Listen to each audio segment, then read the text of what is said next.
Estimados alumnos, muy buenos días.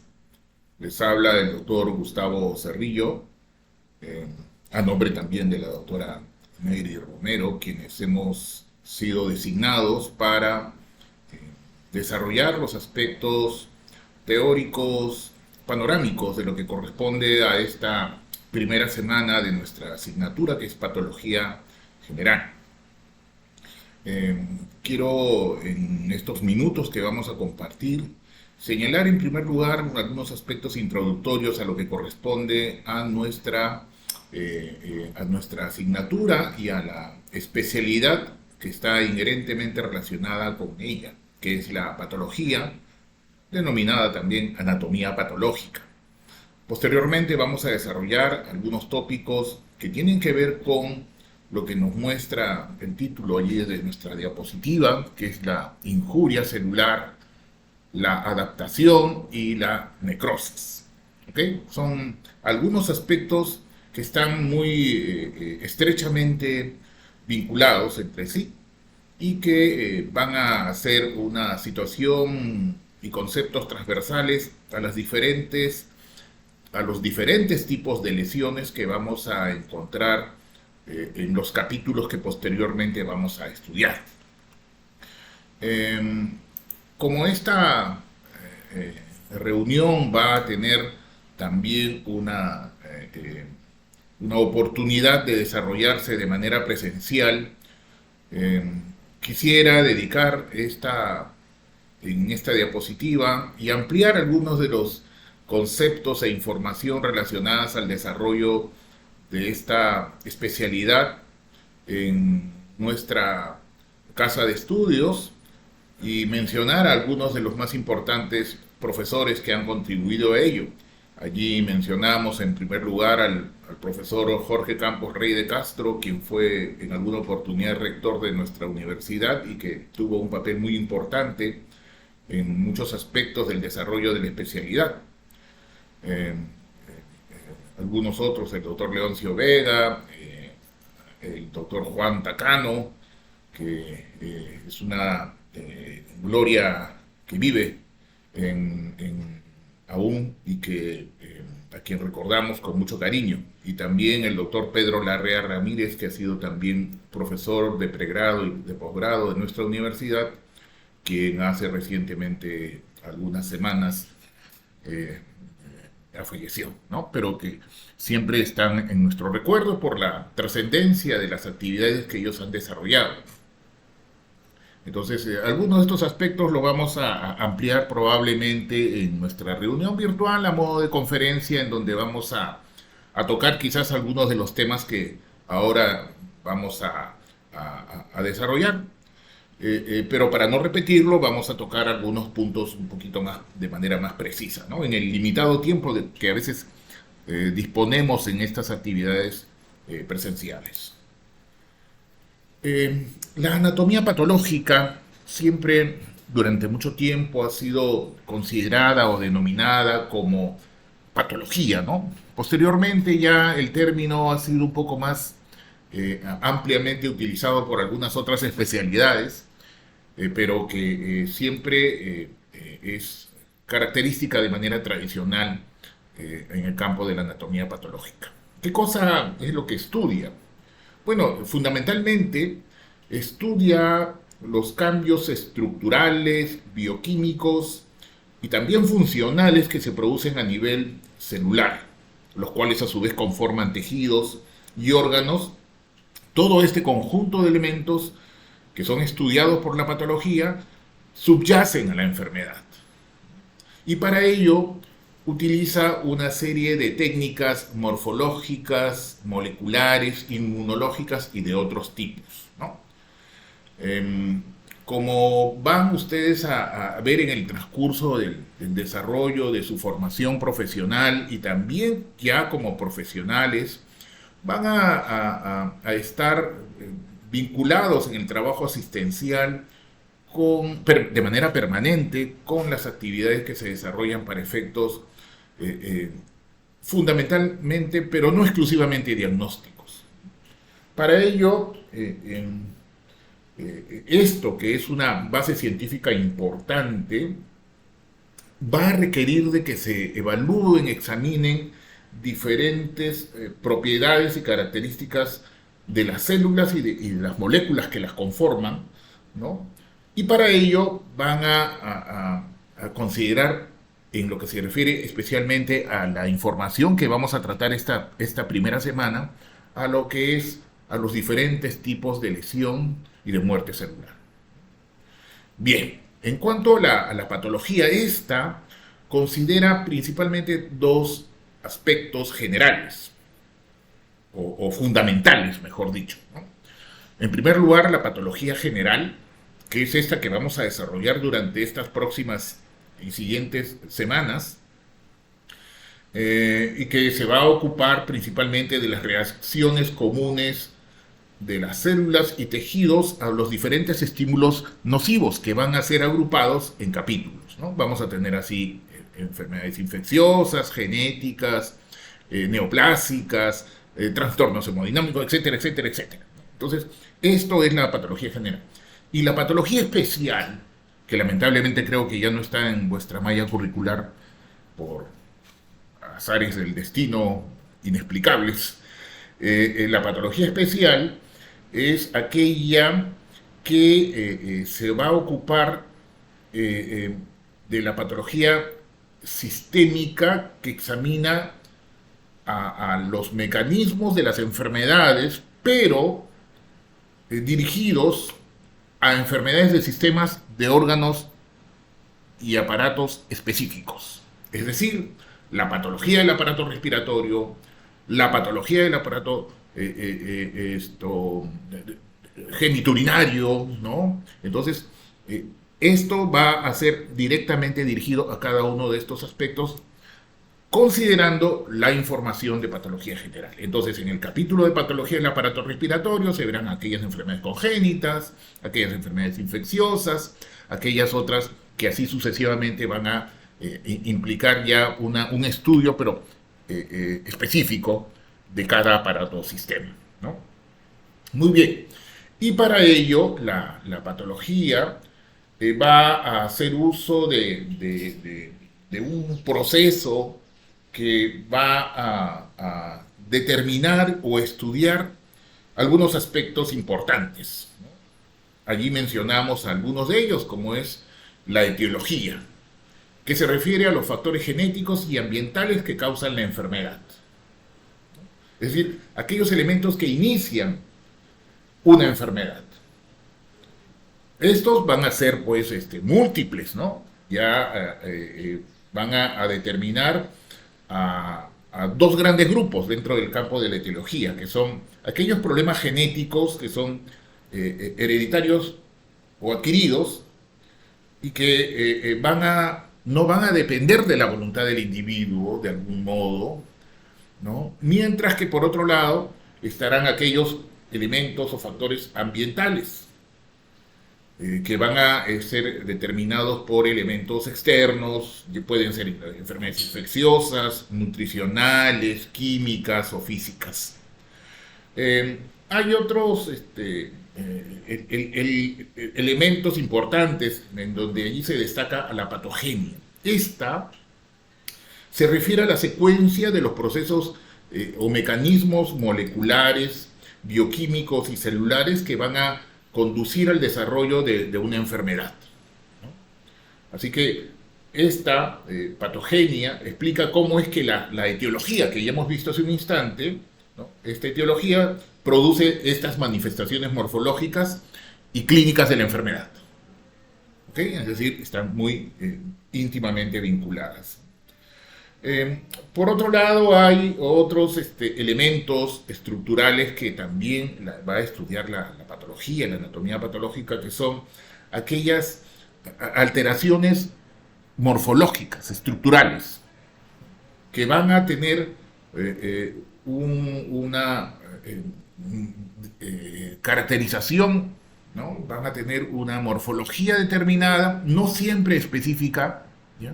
Muchas veces van a ser características morfológicas comunes a varios tipos de lesiones, pero que van a contemplar esto, me refiero a los cambios macroscópicos y cambios microscópicos.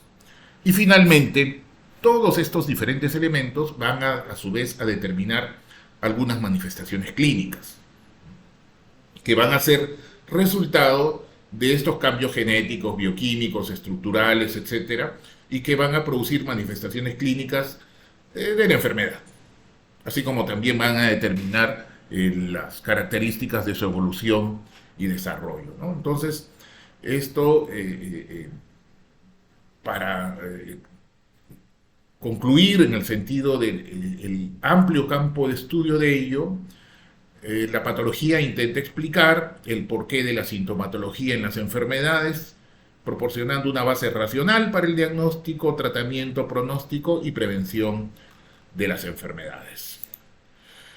Para ello, utiliza una serie de diferentes herramientas, hace uso de un diferente y numeroso arsenal de estrategias, en donde de manera importante destaca la patología quirúrgica general u oncológica de los diferentes aparatos y sistemas, ¿no?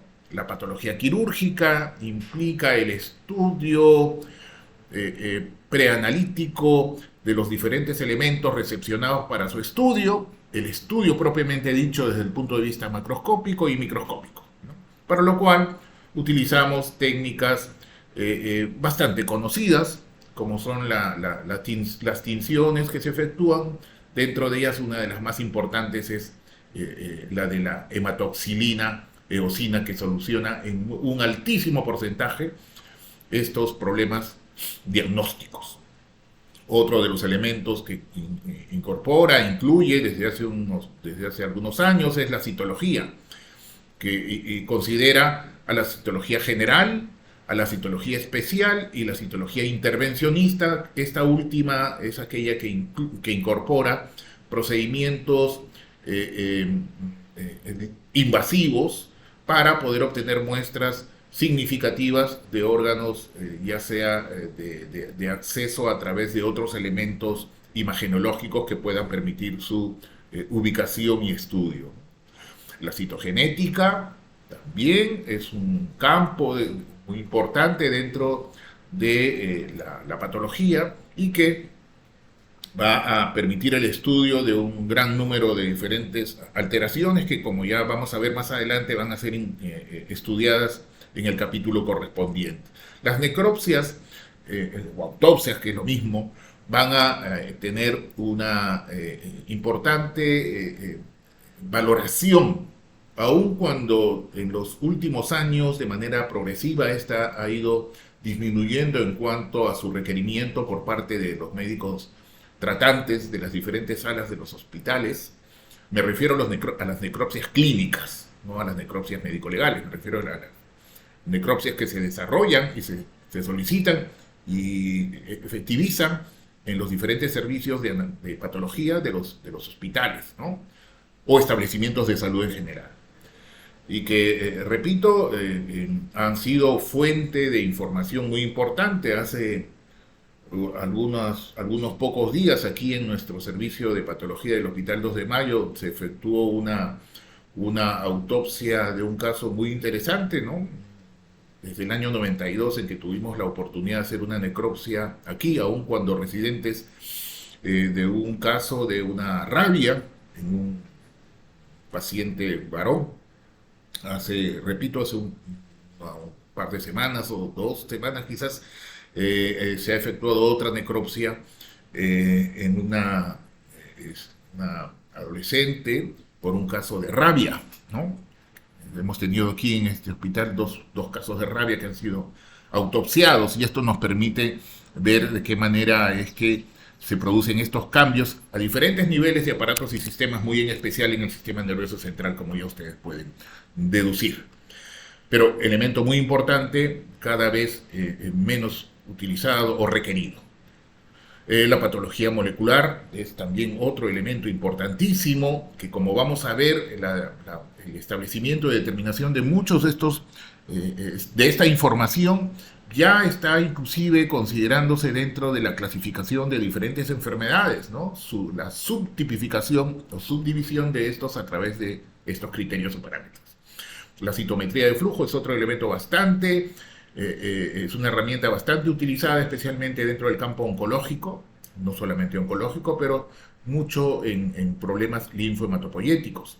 La microscopía electrónica también es un elemento muy importante para el estudio y sobre todo acreditación y demostración de un conjunto de diferentes entidades o condiciones patológicas no evaluables a través de la microscopía óptica convencional.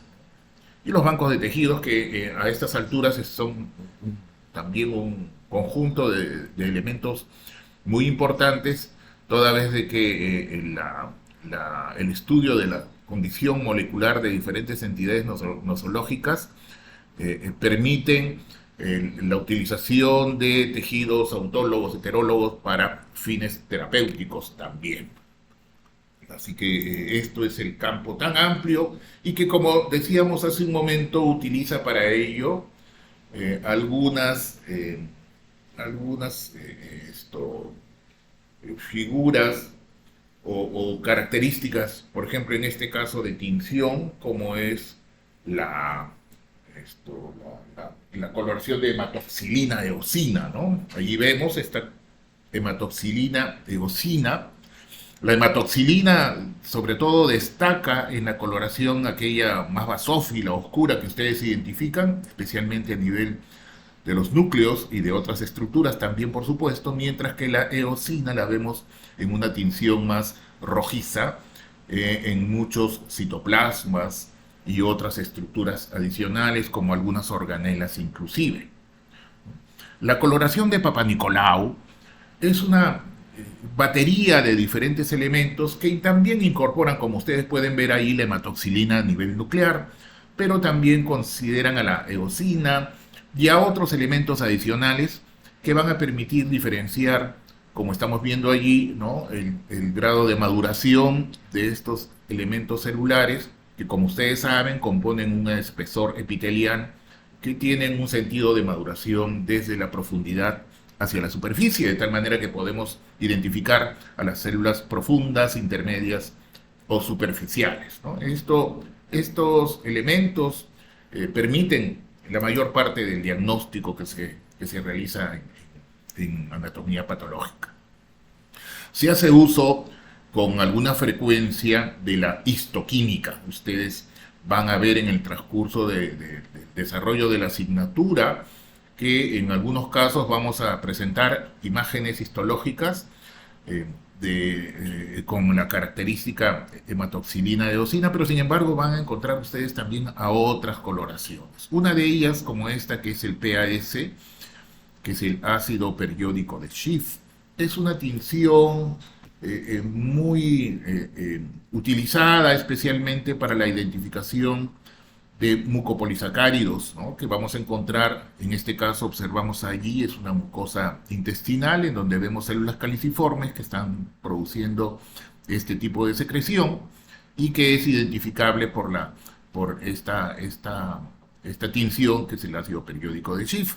Otra coloración de histoquímica es también otra importante que vemos, son las coloraciones argénticas. También la de Ziel-Nielsen, que es también conocida como BK, que va a identificar bacilos ácido alcohol resistentes, etc., ¿no? También tenemos a la inmunofluorescencia a través del marcado de antígenos y anticuerpos.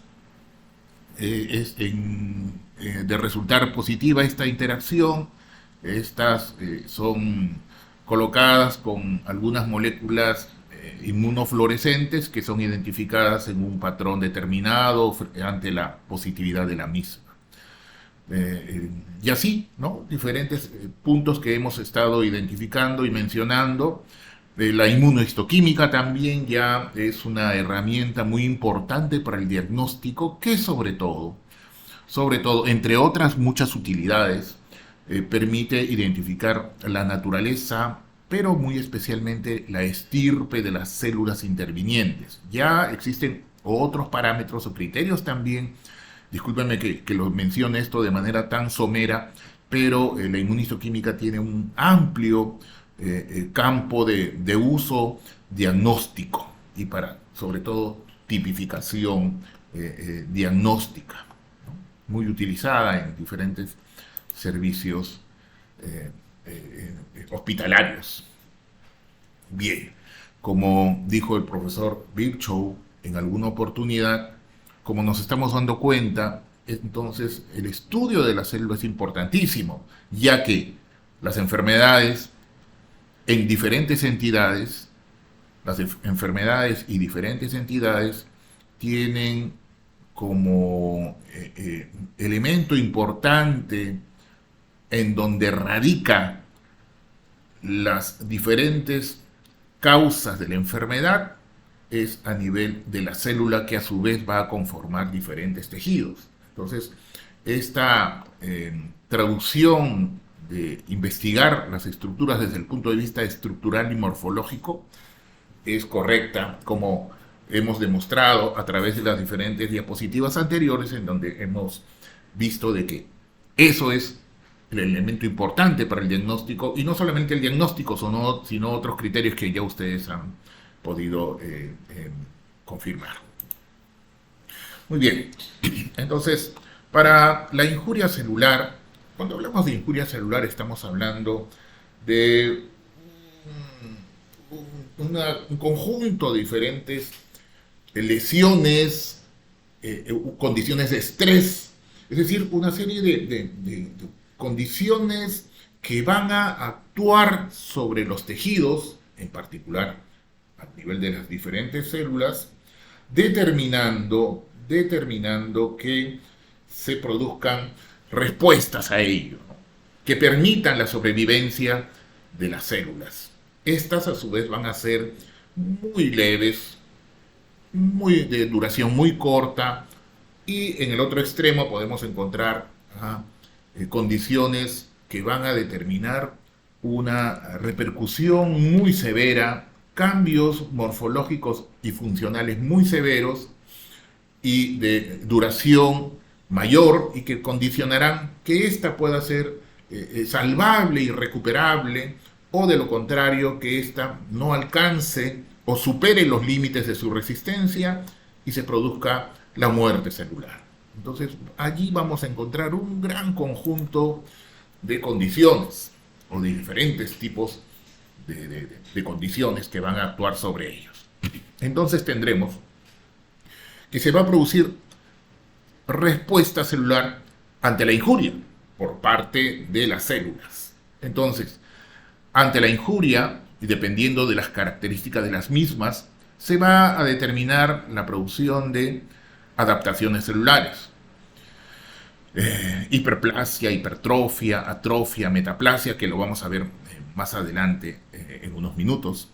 La lesión celular, que es otra forma de respuesta ante ella y que determinará algunos cambios morfológicos, y esto a su vez va a ser fundamentalmente de dos tipos, como es la lesión reversible aguda o lesión reversible en general, y que se va a caracterizar por algunos cambios que ya vamos a ver en unos minutos, y por otra parte la lesión irreversible, que va a determinar la muerte celular. Ahí encontramos varias de estas formas, como es la necrosis, apoptosis, y también, como vamos a ver, algunas otras formas más. Otra forma de responder ante la injuria, y se va a producir acumulaciones intracelulares, y finalmente el envejecimiento celular, que también es otra condición que vamos a ver en el transcurso de esta reunión. Muy bien. Cuando la célula es sometida a estímulos nocivos, a un tipo de estrés, ¿ya?, van a poder contar o disponer de mecanismos que puedan enfrentarlos y superarlos.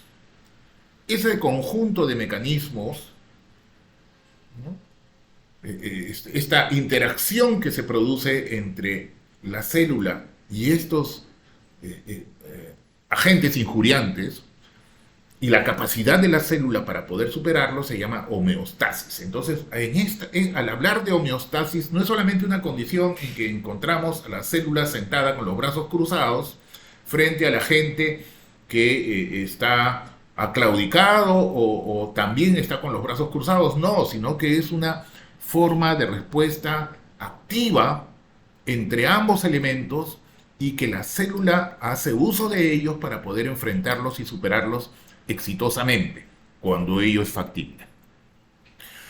Cuando la célula sufre un estrés fisiológico o potencialmente dañino, entonces puede hacer uso de otros mecanismos, ¿no?, que son conocidos como mecanismos de adaptación celular, en donde éste puede hacer uso también de otros elementos, algunos homeostáticos, y algunos otros elementos que van a permitir el replicarse en cuanto se refiere al número, forma o tamaño, función, para poder enfrentar de mejor modo a estos agentes ofensivos o estímulos nocivos. Sin embargo, cuando estos agentes, el estrés, supera la capacidad de adaptación, entonces se va a producir la lesión celular, que vamos a ver a esta lesión celular cómo es que va a presentarse o a determinar. Y así tenemos que, al producirse la lesión celular, está cuando la célula hace uso de estos diferentes tipos de mecanismos adaptativos, de menor consumo de energía, cuando estos cambios o estos agentes nocivos determinan algunos cambios morfológicos que los vamos a ver más adelante y pueden ser superables, lo vamos a conocer como lesión reversible. Sin embargo, cuando este estrés o injuria, esta lesión es mayor o severa, o de duración prolongada, o de forma rápida o súbita, entonces esta lesión se va a convertir en una lesión ya no reversible, sino en una lesión irreversible que también irreversiblemente va a desencadenar la muerte celular, que están en un paso previo. Sin embargo, este pasito no es muy bien determinable o establecido, ¿no? Bien, entonces, ¿cuáles son estos diferentes tipos de elementos? En este caso tenemos allí una imagen bastante simpática de la respuesta celular ante las lesiones y secuencia de eventos. Lo que ocurre en el caso de una célula normal y en el caso de una lesión celular. Hemos señalado que la célula normal, ante estímulos nocivos o de estrés, sufre cambios adaptativos, ¿no? Sin embargo, cuando la severidad del estímulo es mayor o es de mayor intensidad, se produce lesión celular. O cuando la capacidad adaptativa es insuficiente para poder tolerar a esta condición, se produce la lesión celular, que esta, a su vez, como ya hemos mencionado, puede ser reversible o puede ser irreversible. Y cuando es irreversible, esta puede dar lugar a diferentes tipos de muerte celular, entre las que destacan dos formas, las más importantes, como son la necrosis y la apoptosis. Bien. Muy bien. Aquí tenemos esta imagen que ustedes la tienen en su texto de Robbins, aunque está en una disposición más simpática, como pueden ver. La célula normal con sus membranas, mitocondrias, retículo endoplásmico, que son los microsomas, sus lisosomas, el núcleo, el nucleolo, en condiciones normales. Sin embargo, frente a una condición de lesión celular que va a provocar una lesión celular reversible, va a producirse una serie de modificaciones, ¿no? Algunos cambios morfológicos como los que estamos identificando allí. Estamos viendo estos cambios morfológicos a nivel de la membrana celular. a nivel del retículo endoplásmico, a nivel de los lisosomas, a nivel de las mitocondrias, que las vemos en este caso algo más hinchadas. Todo en general se hincha, se forman unas bulas, unas ampollas, vamos a decirle así, aquí en la superficie, irregulares, determinando el riesgo de la vulneración de la integridad de la membrana celular, ¿no? Pero en general todo lo que estamos viendo es un aumento de tamaño de la misma. Cuando esto es superado, esta capacidad ya no tiene forma de recuperarse de manera parcial o íntegramente, entonces se va a producir la lesión celular irreversible que se va a caracterizar por una serie de cambios que van a llevar a la muerte celular. En este caso la necrosis, como estamos viendo ahí. Observamos cómo es que las mitocondrias han generado, o perdón, se ha producido en ellas cambios morfológicos importantes que a su vez se van a traducir en cambios funcionales. Y sabemos la importancia que implica la integridad de las mitocondrias en una célula en estado normal. El retículo endoplásmico, como estamos viendo, el núcleo, etcétera, otros elementos más que van a sufrir una serie de modificaciones, ¿no? Esta diapositiva es bastante útil en ese aspecto.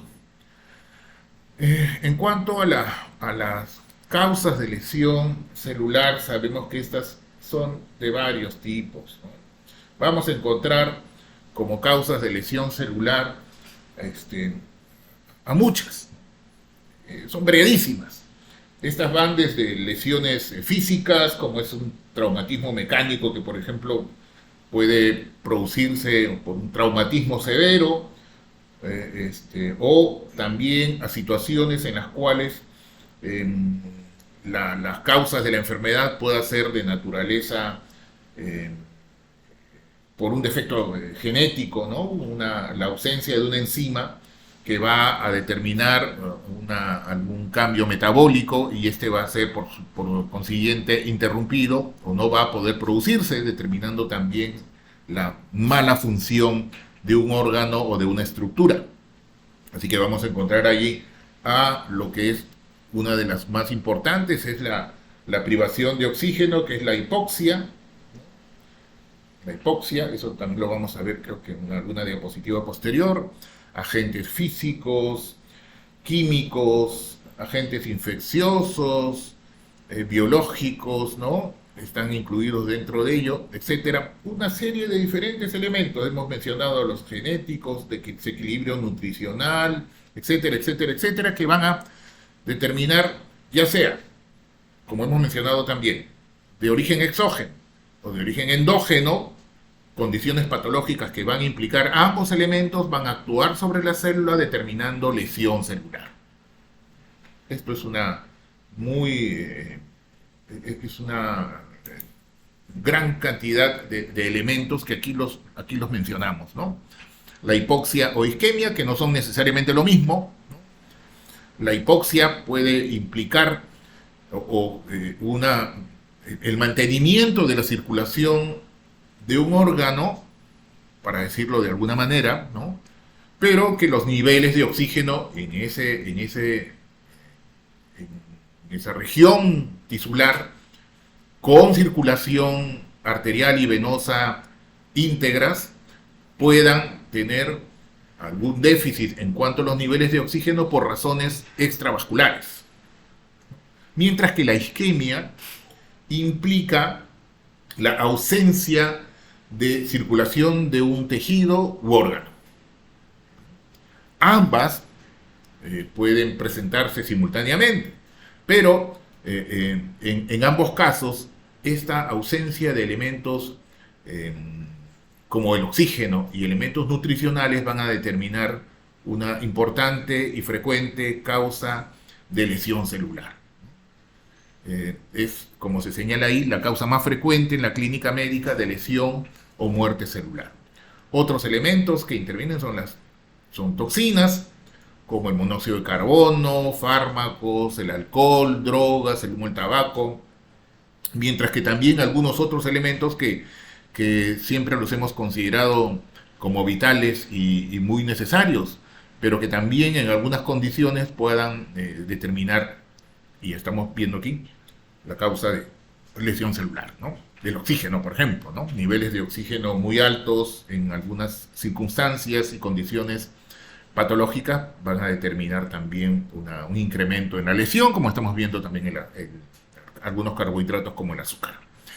Agentes infecciosos, virus, bacterias, protozoos, hongos, otros de mayores dimensiones, como algunos parásitos, también pueden provocar lesión celular a nivel de algunos órganos que también vamos a ver en el capítulo correspondiente.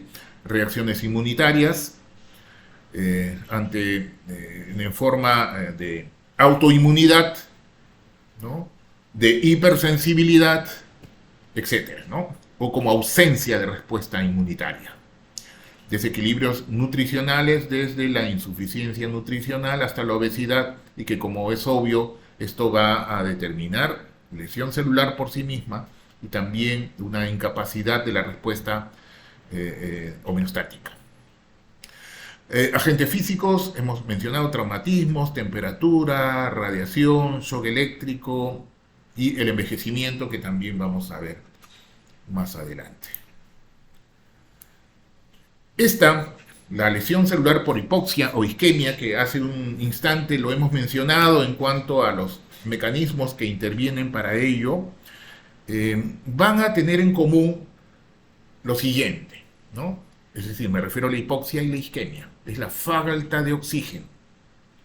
El oxígeno es un elemento muy importante para la producción de la energía, muy en especial a nivel mitocondrial. La mitocondria interviene de manera muy importante en la fosforilación oxidativa, que va a dar lugar a la síntesis de ATP, la producción de energía, ¿no? Entonces, si es que este elemento tan importante, esta fuente o insumo importantísimo, que debe ser dado por la vascularización y el contenido de esa vascularización, sin niveles suficientes de oxígeno o con ausencia de ello, y con ausencia de la posibilidad de que puedan ser eliminados esos elementos tóxicos que van a ser generados como consecuencia de ello, entonces estos van a producirse y acumularse a este nivel. Entonces, ello determinará, entre otros, una disminución de la actividad de las bombas de la membrana celular, ¿no? Las bombas de sodio y potasio, ¿no? Que va por consiguiente, a interferir en esta fosforilación. Va a producirse un incremento de la glucólisis anaerobia para efectos de compensar esta ausencia, pérdida o déficit. Un incremento de la glucólisis anaerobia. Acumulación de radicales libres, ¿no? De especies reactivas de oxígeno. Alteración de la estructura del aparato de síntesis proteica. Lesión irreversible de membranas mitocondriales y ribosómicas. Entonces, esto en conjunto va a provocar estos cambios, ¿no? Estamos hablando de hipoxia e isquemia. Van a determinar que se produzcan anomalías en el funcionamiento de estas estructuras, que son, como estamos viendo, elementos muy, muy importantes para la función celular. Así que el interferir en ello va a provocar que esto también se vea interrumpido, no solamente con modificaciones de índole morfológica o estructural, sino con importantísimos cambios funcionales.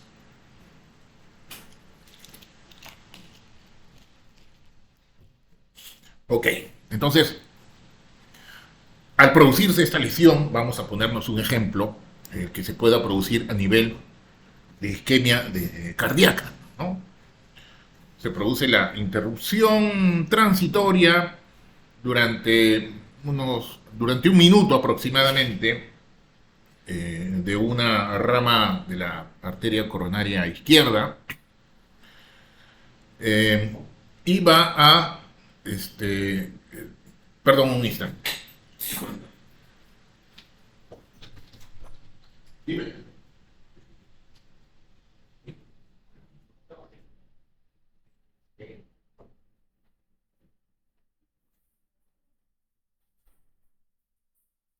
Disculpe, estaba buscando información de unas láminas. Bien, decía de que en el ejemplo que planteaba, tenemos a la interrupción que se pueda producir y que esta lesión por interrupción de los elementos vasculares sanguíneos sufren posteriormente, o mejor dicho, se reintegra la vascularización, llegan nuevamente los elementos sanguíneos. Estos, aun cuando nosotros podemos pensar, caramba, qué bien, ya se ha superado este inconveniente de obstructivo, pero no obstante ello, el mal funcionamiento de esta maquinaria celular va a provocar de que esta revascularización, esta reperfusión, determine también un daño celular importante. Fundamentalmente considerado ello ante el inadecuado funcionamiento de los elementos u organelas celulares. ¿Ya? ¿Qué más? ¿Qué más? Este estrés oxidativo producido por estas especies reactivas de oxígeno va a generar una importante repercusión en el funcionamiento de las células. Y finalmente, otra situación que se va a producir es que esta reperfusión puede también determinar per se una respuesta inflamatoria frente a la necrosis, que es justamente uno de los elementos que identificamos y que observamos ante la presentación de este tipo de lesión. Esto lo vamos a ver probablemente cuando revisemos trastornos hemodinámicos. En aquel capítulo veremos de manera muy gráfica esto que ocurre frente a este tipo de cambios, así como la respuesta inflamatoria que se desarrolla. Bien, entonces, frente a hemos puesto como ejemplo en este último caso a la hipoxia isquemia como la causa más frecuente, que como ya hemos mencionado hay muchas otras más, ustedes lo pueden revisar en vuestros textos, y que van a finalmente determinar a lo que se llama la lesión celular reversible, ¿no? Esta lesión celular reversible se caracteriza por alteraciones funcionales y estructurales en estadios iniciales o formas leves de lesión, que van a ser, existe la posibilidad de que puedan ser corregidas si es que el estímulo dañino es retirado o eliminado, ¿no? Eh, Como vemos allí, este tipo de lesión celular va a tener dos tipos de repercusión morfológica. Son dos de los más importantes, no son los dos únicos, ¿ya? Pero son de los más representativos. Van a ver ustedes que existen muchos otros más. Pero son la tumefacción generalizada de la célula. En una diapositiva anterior hemos visto algunos de estos tipos de cambios en donde se incrementa el volumen. Y mientras que por otro lado también existe lo que son los cambios grasos a nivel de algunos tipos específicos de células. La tumefacción o generalizada de la célula implica los cambios morfológicos, en el caso de una lesión reversible, que implican a la célula y a sus organelas. Como hemos visto también en una diapositiva anterior, van a formarse unas pequeñas vesículas, ¿no? Han visto unas vesículas a nivel de la membrana. Van a provocar también el desprendimiento o separación del retículo endoplásmico, de los ribosomas del retículo endoplásmico, y a nivel nuclear la cromatina nuclear se va a hacer un poquito más compacta. Este incremento en cuanto al tamaño se debe a principalmente el ingreso de agua, ¿no? El ingreso de H2O hacia las células. ¿Y esto por qué? Porque como hemos visto hace un momento, se va a producir eh, eh, un disturbio, una anomalía a nivel de la bomba de sodio y potasio, que esta bomba es dependiente de la adenosina trifosfato, del ATP, ¿no? Y que puede producirse a nivel de la membrana plasmática también como consecuencia de la deficiencia de oxígeno que hemos visto hace un momento, o como producto de la alteración de la fosforilación oxidativa que hemos visto también comentado a nivel mitocondrial, ¿no? Que este componente mitocondrial puede ser producido por muchas otras causas, no solamente la hipoxia, sino por otro tipo de elementos.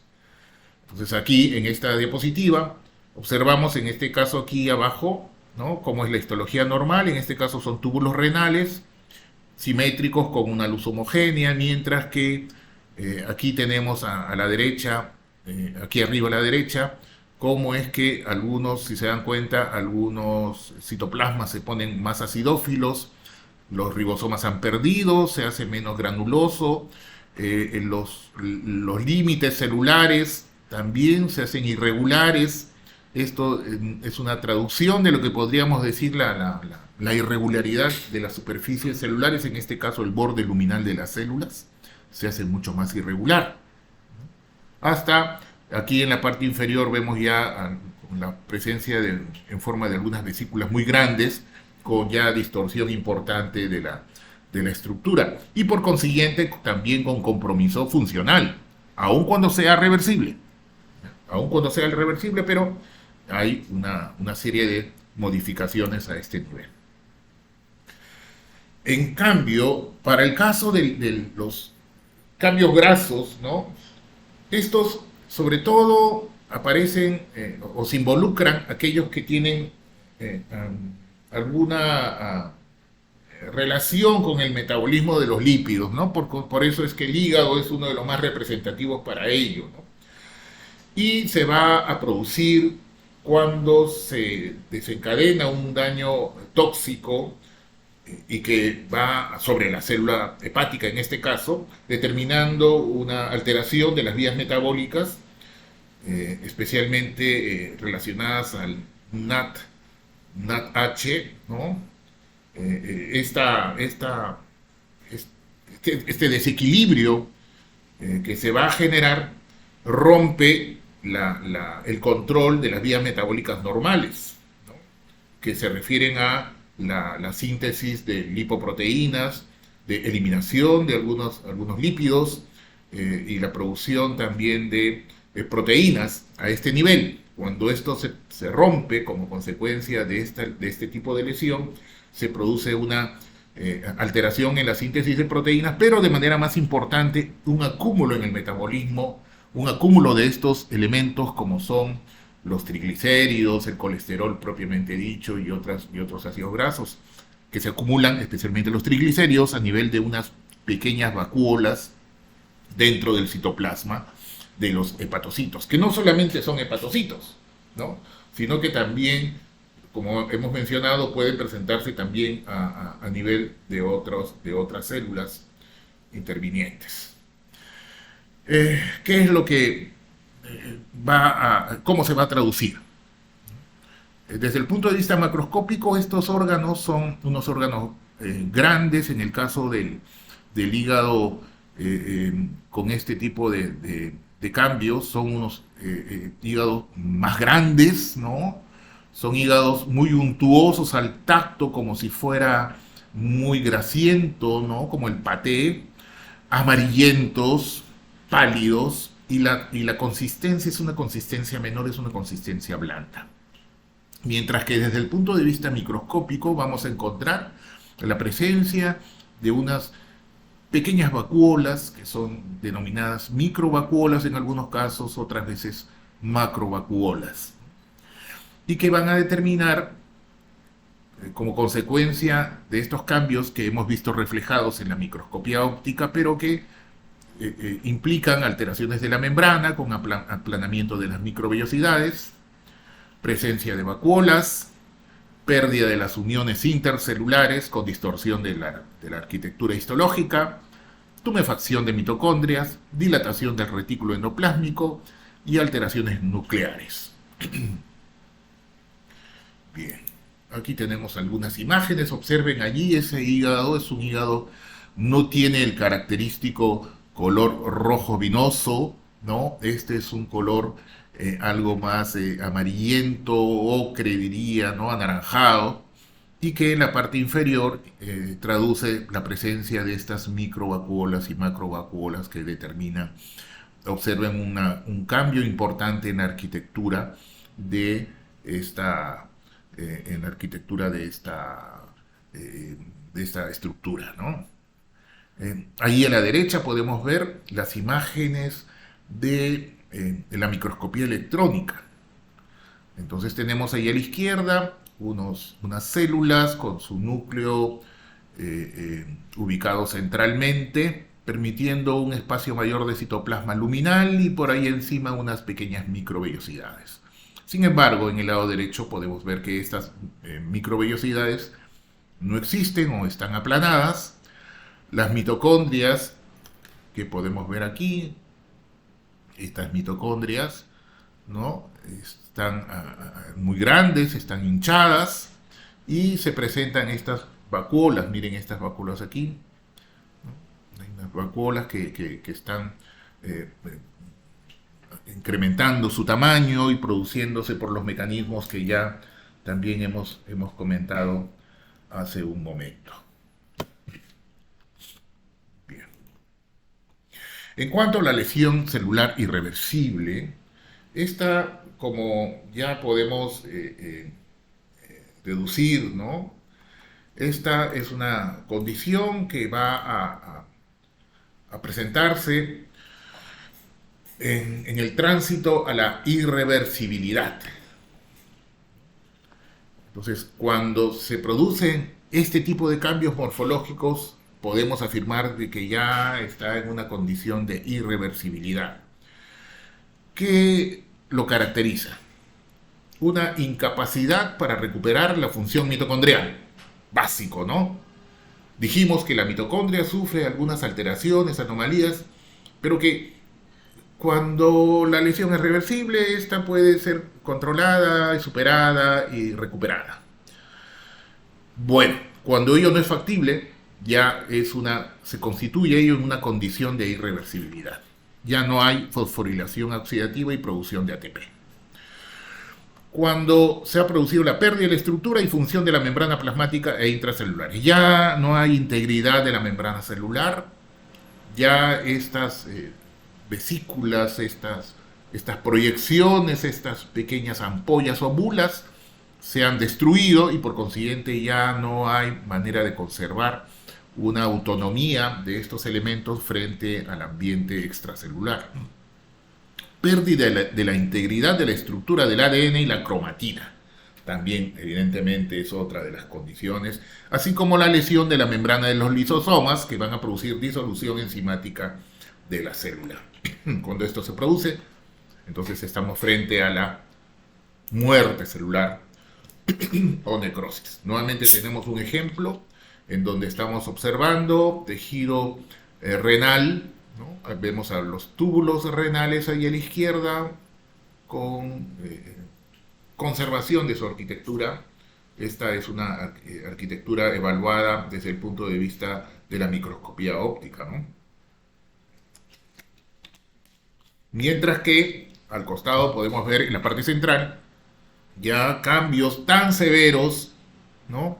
Que se traducen en este tipo de imagen, ¿no? Ya podemos decir que este tejido, estos elementos celulares están necróticos, aun cuando no estemos viendo las características que en la diapositiva anterior hemos mencionado y que se referían a alteraciones de las mitocondrias, membranas celulares en algunos casos. Aquí podríamos decir sí, pues, que la integridad de la membrana celular está alterada definitivamente, ¿no?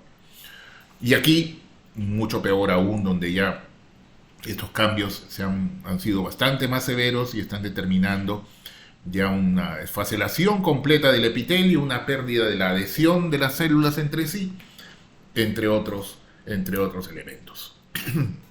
La lesión celular irreversible, ¿no? Contempla este tipo de cambios que estamos viendo aquí, que ya lo hemos visto en la diapositiva anterior, me parece.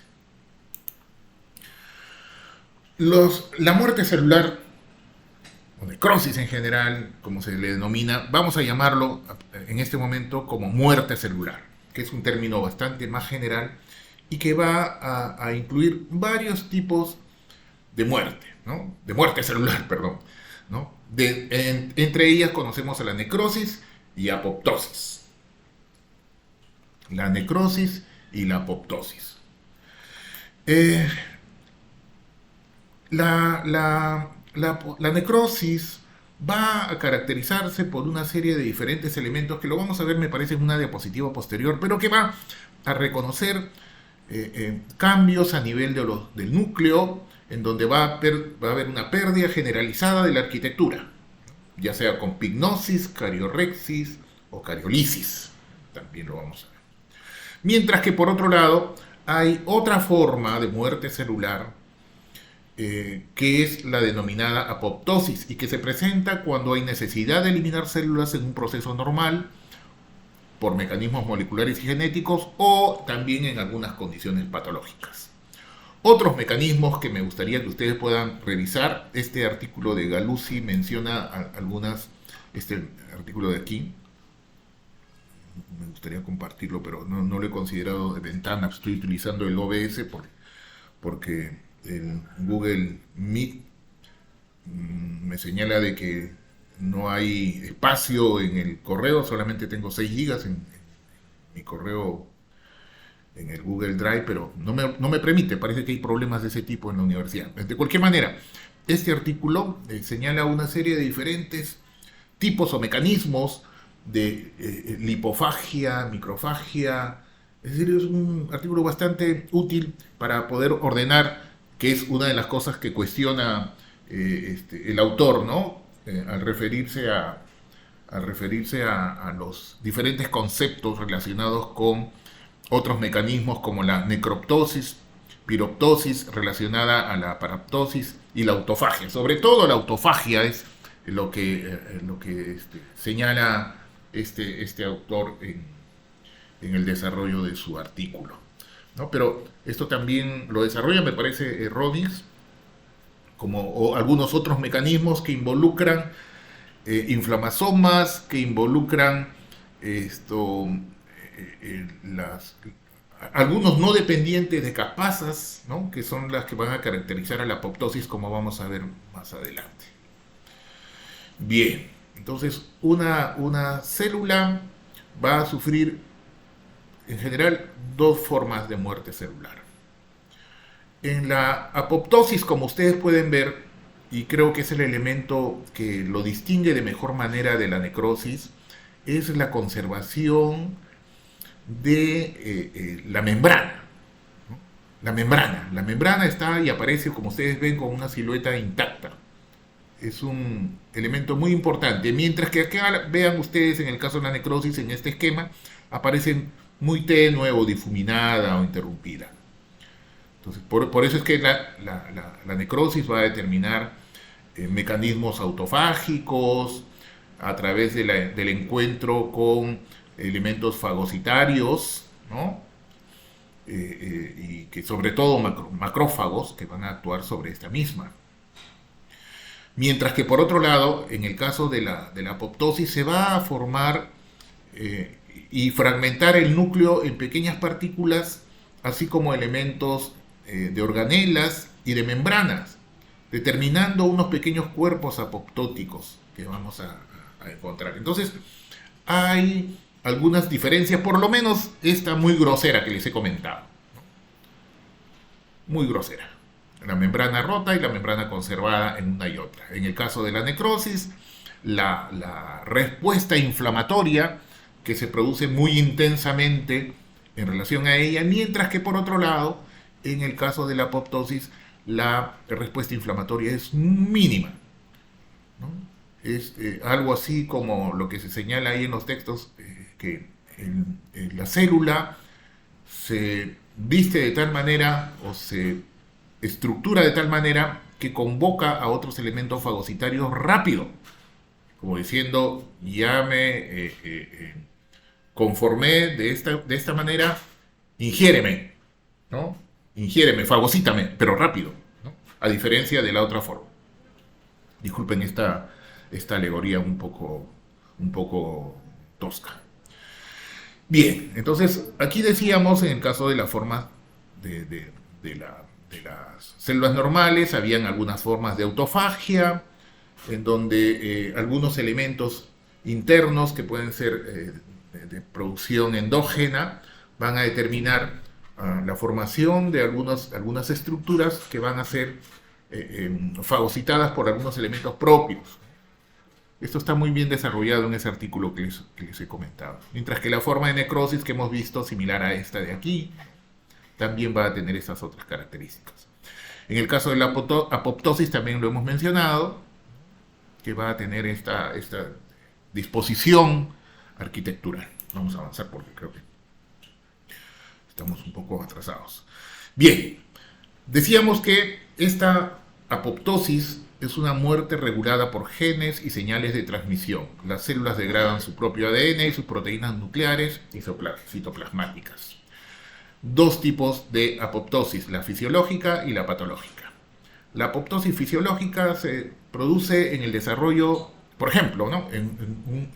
O diría el mejor ejemplo, en la embriogénesis.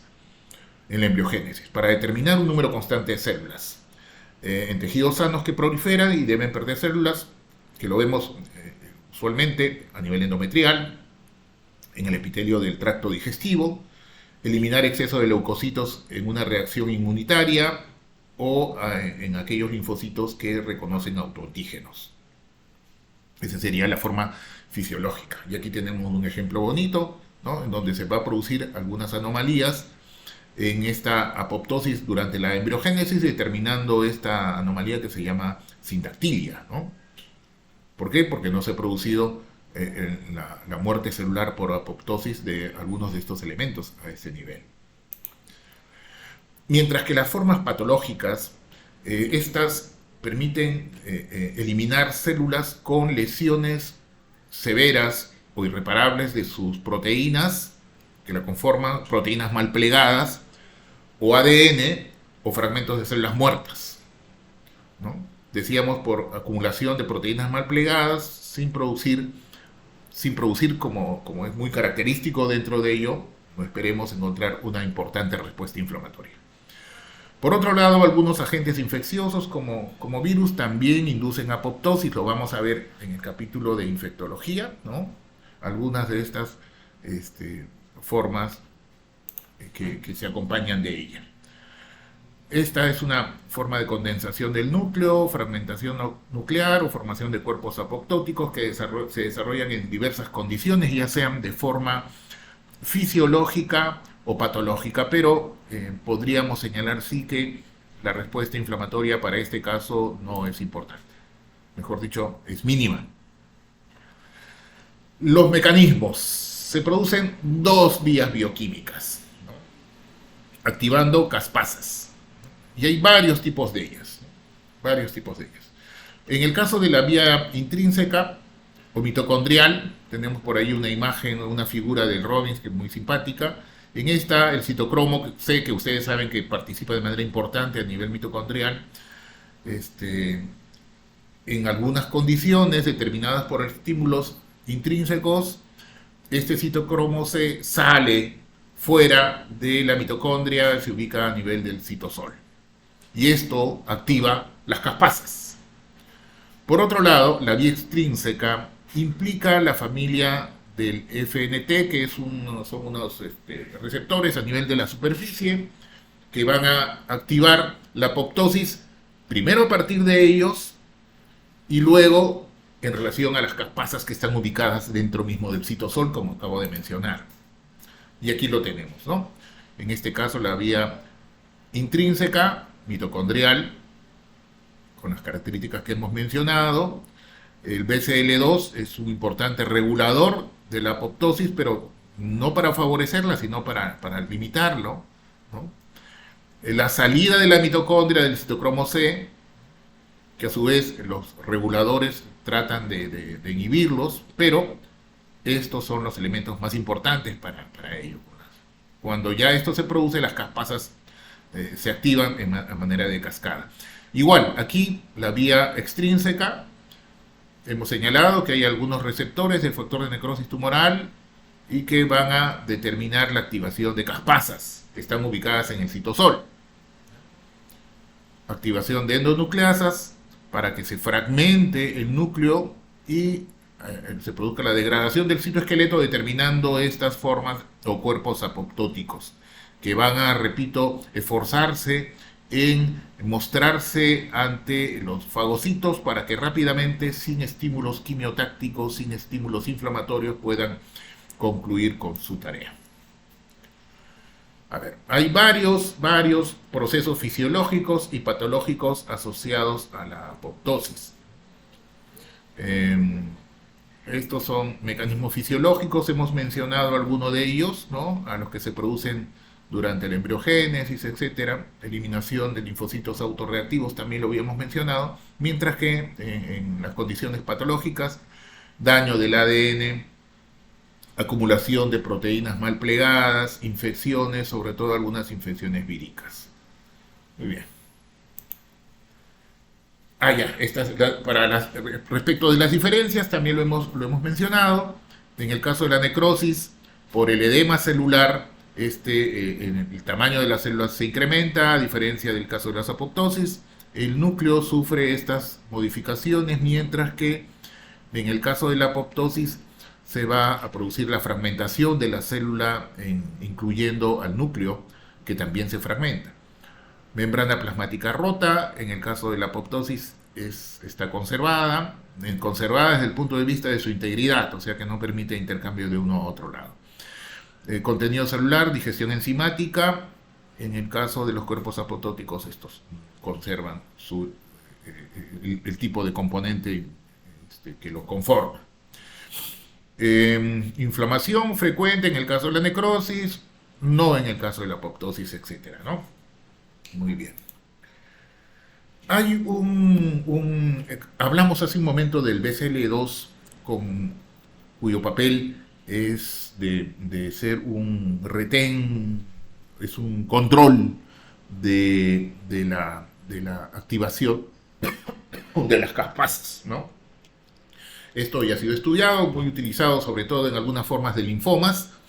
En alguna forma de linfoma folicular se va a producir una translocación de algunos de estos componentes y que van a extender la vida media de los linfocitos B.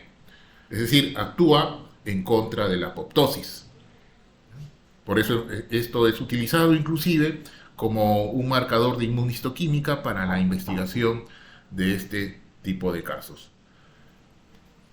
Un instante, por favor. Buenos días. Okay.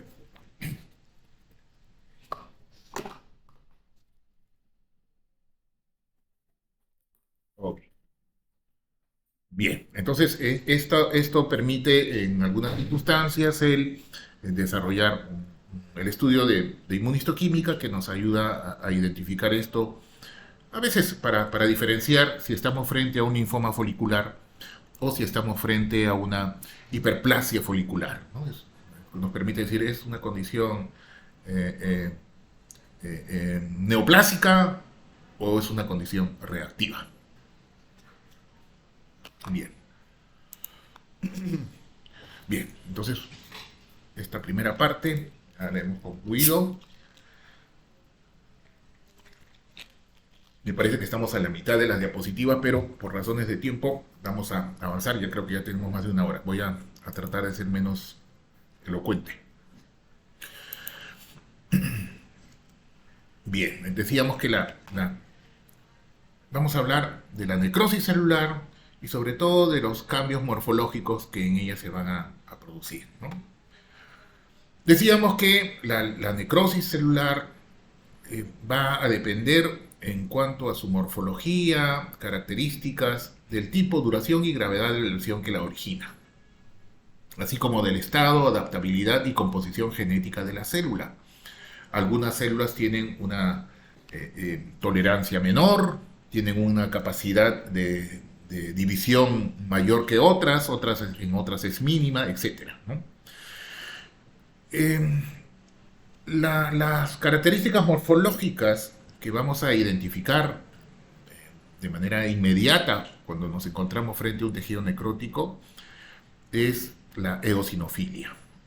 Decíamos que es porque algunos de los elementos u organelas citoplasmáticas eh, como que se condensan y precipitan, dejando y permitiendo una capacidad tintorial más diáfana, entre comillas, más lisa, por ello la eosinofilia, que colorea a expensas de la eosina, por supuesto.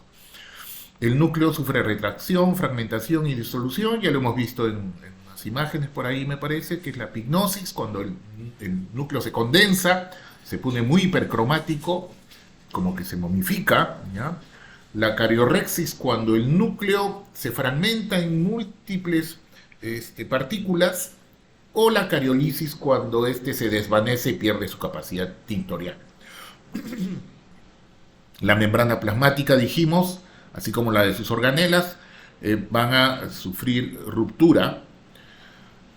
Pueden presentarse algunas figuras de mielina que son producto de los fosfolípidos que por ahí vamos a encontrar. Estos se condensan dando lugar a unas imágenes así de aspecto arremolinado, así como también la digestión enzimática del contenido de la célula, lisosomas sobre todo y algunos otros elementos que intervienen desde dentro de la célula o de manera exógena. Encontraremos algunos patrones de necrosis o tipos. Encontraremos a la necrosis por coagulación o coagulativa, la necrosis licuefactiva o colicuativa, la necrosis caseosa, la necrosis grasa o también conocida como necrosis enzimática, la necrosis fibrinoide y la necrosis gangrenosa. Bien, la necrosis por coagulación o necrosis coagulativa es aquella relacionada a los fenómenos isquémicos. Y en ella se va a producir en un primer momento, obviamente lo que ya hemos visto como lesión celular reversible, pasa a la condición de irreversibilidad y los cambios que se van a generar a nivel de la célula como de las estructuras que conforman. Y hay característicamente un estado de coagulación de las proteínas intracelulares, por eso la denominación de ella, ¿no? Como que se coagulan, como que en un principio mantienen la forma, así como momificadas, ¿no? Bien, las células, ¿no? Manteniendo un poco la forma como unos cadáveres momificados. ¿Qué hay como elemento importante en esta necrosis por coagulación? Ausencia de ATP para el transporte de membranas, síntesis de proteínas, lipogenia, desacetilación y reacetilación. Disminuye la bomba de sodio, esto ya lo hemos visto, glucólisis anaeróbica, se altera la síntesis de proteína, aumenta la acumulación de especies reactivos de oxígeno, lesión irreversible de membranas mitocondriales y de ribosomas. Falta de energía para las vías metabólicas celulares, necrosis. Entonces, eso es lo más característico de la necrosis por coagulación. La veremos aquí, por ejemplo, en este caso es un corte coronal del corazón y vemos en esta región del ventrículo, de la pared del ventrículo izquierdo y aquí en el septum. Esta zona es una zona de una tonalidad algo diferente de la que corresponde al músculo cardíaco. Por ahí podemos ver algunas anomalías en cuanto también a la coloración, que nos señala de que este individuo probablemente tenía unos episodios de otro tipo de patología, pero que lo estamos viendo en estos sectores. Hay que tener un poco de atención a algunos órganos o estructuras que sufren de un irregular aporte sanguíneo a sus diferentes elementos estructurales. Por ejemplo, el subendocardio a nivel del corazón es de las regiones peor vascularizadas, es decir, algunas son privilegiados algunos sectores del miocardio para ello, mientras que las porciones subendocárdicas son las que tienen menor aporte vascular, y más aún si existe subyacente una alteración en cuanto a las características de la integridad vascular, ¿no? Me refiero a la integridad anatómica de las arterias coronarias. Lo mismo podemos ver a nivel de la zona C o algunos sectores de la perivenular en los lobulillos hepáticos, ¿no? También es una zona que recibe el menor aporte nutricional y o el menor aporte de oxígeno. Entonces esas son las que van a sufrir un poco más ese tipo de lesión. Pero bueno, volviendo al tema de la necrosis por coagulación, aquí estamos identificando esta lesión amplia, ¿no? En las que de por medio hay algunas lesiones vasculares coronarias. Aquí tenemos una arteria coronaria en un corte transversal normal, mientras que aquí tenemos una en la que se ha producido placas ateromatosas, con zonas de calcificación, y también induce con alguna frecuencia la producción a partir de esta superficie endotelial o de exposición de la íntima de una lesión trombótica que ocluye alguna porción de estas ramas de las arterias coronarias. En el caso del infarto agudo de miocardio, aquí tenemos algunos cambios que se van a ir produciendo, ¿no? Eosinofilia en el citoplasma de las células por los mecanismos que en las diapositivas anteriores hemos mencionado. Esta isquemia determina, observen aquí la ausencia de núcleos, ya no se identifican los núcleos, hay una degeneración del sarcoplasma, ya no vemos a las estriaciones transversales, hay hemorragia y también un incipiente componente inflamatorio que ya en etapas posteriores este componente inflamatorio se hace mayor. El componente inflamatorio agudo neutrofílico o de neutrófilos va disminuyendo para ser a su vez reemplazado por elementos histiocitarios como los macrófagos, ¿no? Para recoger estos restos que van quedando. Pero a lo que iba era que en la necrosis por coagulación aún observamos sombras de lo que eran las células inicialmente. Aquí están, ¿no? Sombras de estas células, sugestivas del tejido que les dio origen. Aquí tenemos este órgano que ha sufrido un infarto, ¿no? Es un infarto en forma triangular, cuando la vascularización, cuando las arterias tienen una disposición terminal. Si se obstruye a este nivel, pues el resto del órgano va a verse afectado y va a sufrir el territorio irrigado va a sufrir esta forma de isquemia. Y esto va acá tenemos esta imagen, miren que nuevamente refleja esa disposición. Lo podemos ver a nivel de diferentes órganos, ¿no? En donde va a producirse ese tipo de lesión, en la que vamos a poder distinguir por un lado el tejido conservado, mientras que por otro lado tenemos el tejido afectado por esta interrupción isquémica. La necrosis licuefactiva. En esta, como se señala allí, parece como el aspecto que presenta este material es como si estuviera licuado el tejido, ¿no? Por eso se le llama así colicuativa o licuefactiva. Es una descripción alegórica a este acto que señalo, ¿no? Se produce cuando la velocidad de disolución o digestión de las células necróticas es más rápida que la velocidad de reparación, lo que resulta en la producción o transformación en un material viscoso. A diferencia de lo que ocurre en la anterior forma, ¿no? En la anterior forma, las células necróticas se mantienen, ¿no? Se mantienen todavía pese a los intentos reparativos. Muy bien, en esta no, en esta ocurre lo contrario. Y el elemento principal de la reacción inflamatoria es los polimorfos nucleares, los leucocitos polimorfos nucleares, neutrófilos. Estas contienen hidrolasas capaces de digerir a las células muertas. Usualmente estas se producen como consecuencia o en relación a infecciones bacterianas. ¿Ok? Entonces, en estas formas de infecciones bacterianas en las cuales inclusive se permite una extensión o localización, vamos a encontrar diferentes formas extensas o formas muy localizadas. Este material necrótico es de un color amarillo cremoso por la presencia de leucocitos y se le conoce como pus. El resultado puede ser un absceso, que es una cavidad formada por necrosis licuefactiva en un tejido sólido. Estos abscesos, que son un material cremoso, repito, entre amarillo y verde, son el ejemplo más característico.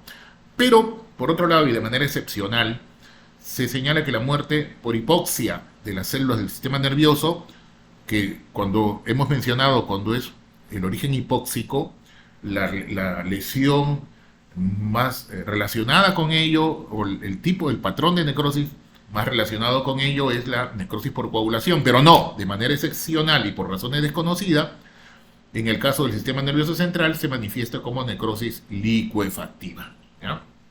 No hay que olvidarlo. Entonces aquí tenemos, en el caso de un infarto cerebral, ¿no? Es una lesión isquémica, ¿no? Entonces vamos a encontrar, aquí está el tejido cerebral, aquí tenemos a macrófagos, y este material no en forma de necrosis por coagulación, sino en forma licuefactiva. Aquí tenemos por otro lado un absceso, que puede ubicarse en cualquier tipo de estructura tisular. Aquí lo vemos rodeado por este halo inflamatorio, y aquí en la parte central este material, que si lo abrimos, lo exponemos, vamos a sacar un material cremoso, como si estuviera licuado, característico. La necrosis caseosa se señala que es, de alguna manera tiene ambos tipos de patrones, ¿no? Algunos autores no lo señalan como un tipo específico incluible en estas formas de patrón, pero dada la frecuencia y la importancia que ella tiene, la incluimos, ¿no? Y la mayoría de textos lo incluyen. Pero repito, algunos la consideran que tiene un componente de necrosis licuefactiva y de necrosis por coagulación. Se presenta en infecciones causadas por bacterias, algunas bacterias, en especial micobacterias, en algunos hongos, como en la histoplasmosis. Sobre todo los brasileros la describen característicamente como la histoplasmosis, que se parece mucho en el cuadro granulomatoso como el que vemos en la tuberculosis, ¿ya? También en las LUES o sífilis. Esto se atribuye a los efectos tóxicos de la pared celular de las micobacterias, que contienen células complejas que ejercen efectos biológicos a nivel de estas estructuras. Se supone que también es uno de los intentos del granuloma tuberculoso para destruir a los bacilos tuberculosos, disminuyendo la presión parcial de oxígeno. Pero bueno, son hipótesis que se manejan dentro de la explicación del porqué de su presencia en esta forma de tuberculosis a nivel de la porción central, dado los intentos frustros de controlar la proliferación de estos elementos o micobacterias con macrófagos, con células epitelioides, con células gigantes multinucleadas y con otros linfocitos, etc. Este tipo de necrosis presenta un color blanco grisáceo, blando, friable, parecido al queso grumoso, por ahí entonces su denominación. Aquí tenemos en este sector, en este pulmón, una zona de un ganglio linfático aparentemente con una lesión de una tonalidad algo blanco-amarillenta, ¿no? Que va a tener, en algunos otros casos podríamos verlo mejor como un material grumoso, como el requesón, ¿no? Como que es algo con una pérdida de consistencia, pero de manera grumosa. Y aquí lo vemos desde el punto de vista microscópico, panorámicamente aquí, en esto que parece, no sé, un ganglio linfático quizás, este tejido que está ocupando esta porción central, ¿no? Con un material amorfo, que lo tenemos aquí a la izquierda. Parece un material grumoso separado del resto de la estructura tisular del órgano correspondiente. Aquí está el granuloma con una composición de linfocitos, células epitelioides, células gigantes multinucleadas, fibroblastos, etcétera, etcétera, etcétera. La necrosis gangrenosa también, así como en el caso de la necrosis caseosa, pero con mucho más énfasis, no es un patrón específico de muerte celular, pero es un término bastante utilizado se aplica generalmente al tipo de necrosis que tiene dos elementos, un componente vascular y otro producido, se señala por elementos infecciosos, ¿no? Muy frecuente en pacientes que tienen diabetes mellitus, ¿no? En donde tienen un déficit importante en cuanto a la respuesta frente a entidades infecciosas y el componente de insuficiencia vascular. Entonces, estos, como ya lo estoy indicando, tendría el componente vascular determinaría una forma de necrosis eh, eh, por coagulación, ¿no? Mientras que los otros elementos relacionados a las infecciones bacterianas determinarían el otro componente licuefactivo. Y que de la predominancia o preeminencia de uno sobre el otro determinaría en el caso de la necrosis por coagulación una condición de una gangrena seca, como se le llama, ¿no? Es decir, aquellas formas casi momificadas de necrosis, el tejido muy ennegrecido, mientras que por otro lado, cuando la preeminencia o predominio es del componente licuefactivo, entonces se llamará gangrena húmeda, cuyas imágenes podemos ver, me parece aquí, ¿no? Esta es una extremidad del pie, la porción distal ya sería la porción casi distal del metatarsofalángicas, ¿no? Con este tipo de componente necrótico muy severo aquí en las porciones distales y aquí también, ¿no? No son los mejores ejemplos para distinguir de las formas de gangrena seca y húmeda, pero lo que les he señalado podría ser un elemento importante para ello. De cualquier modo, esta es una forma de necrosis gangrenosa, estos parecen corresponder a pies diabéticos cuando así se demuestra, y que va a tener estos elementos importantes, ¿no? Vamos a encontrar necrosis licuefactiva, necrosis por coagulación, vamos a ver fasciitis necrotizante, vamos a ver también algunos cambios vasculares que posteriormente vamos a identificar en el capítulo correspondiente como aterosclerosis, sobre todo arterioloesclerosis, etcétera, etcétera, etcétera. La necrosis fibrinoide es una forma especial de daño vascular que se observa en algunos fenómenos inmunológicos a nivel de las paredes de los vasos sanguíneos. ¿Y cuándo? Cuando se depositan complejos antígeno-anticuerpo en estas paredes vasculares, asociadas a otros elementos de necrosis de estos mismos elementos, como es la íntima o la pared o la capa media. Estos, junto con proteínas plasmáticas que se han filtrado, dan como resultado a un material amorfo de color rosado que se llama así, fibrinoide, porque se parece a la fibrina. ¿Ya? Se parece a la fibrina. Repito, se presenta en muchas formas de vasculitis, así que estas vasculitis que se van a traducir en fenómenos cuando se producen a nivel de vasos pequeños subcutáneos, van a manifestarse a través de esto que estamos identificando aquí. Miren, esta es una pared vascular con este material ubicado aquí, entre la media y la íntima, sobre todo la íntima, y que da lugar inclusive a oclusión de estos vasos que van a determinar lesiones cutáneas como estas y finalmente ulceradas, ¿no? En esta otra vista de mayor aumento también lo vemos en esta porción de la íntima. Aquí está la luz, la íntima es todo esto que va desde la pared endotelial hasta la separación con la capa muscular y que en algunas formas va a acompañarse de otros elementos inflamatorios como leucocitos en las denominadas vasculitis leucocitoclásicas.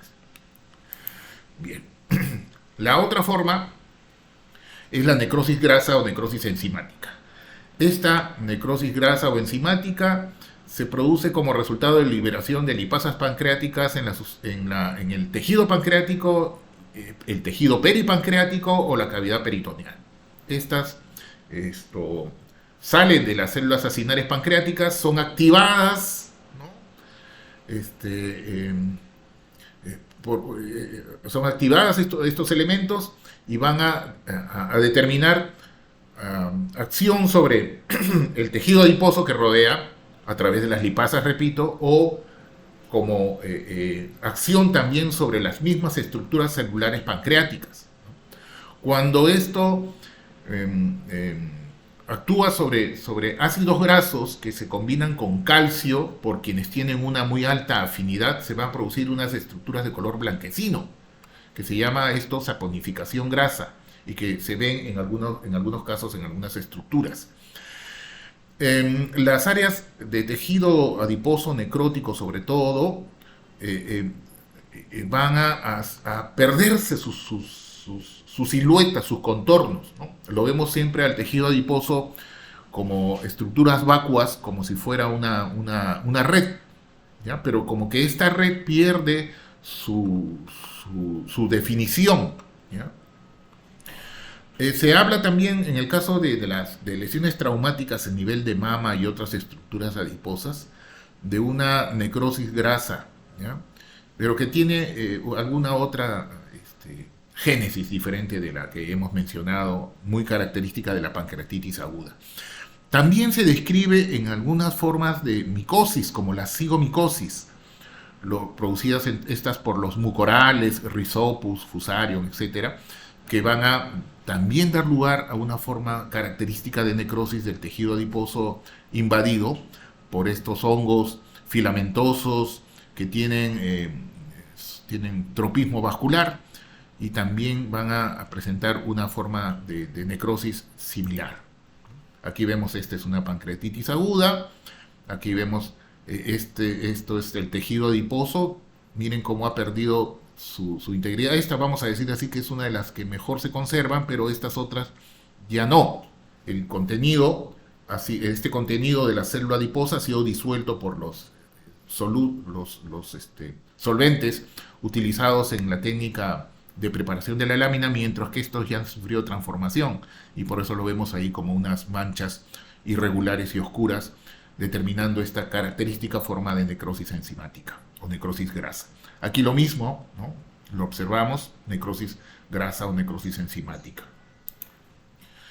Adaptación celular, ya para terminar, caramba, ya tenemos que terminar más rápido. Existen cambios adaptativos que se van a producir.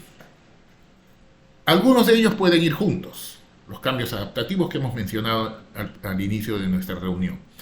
La hipertrofia es el aumento del tamaño del órgano por aumento del tamaño de las células, sin que haya células nuevas.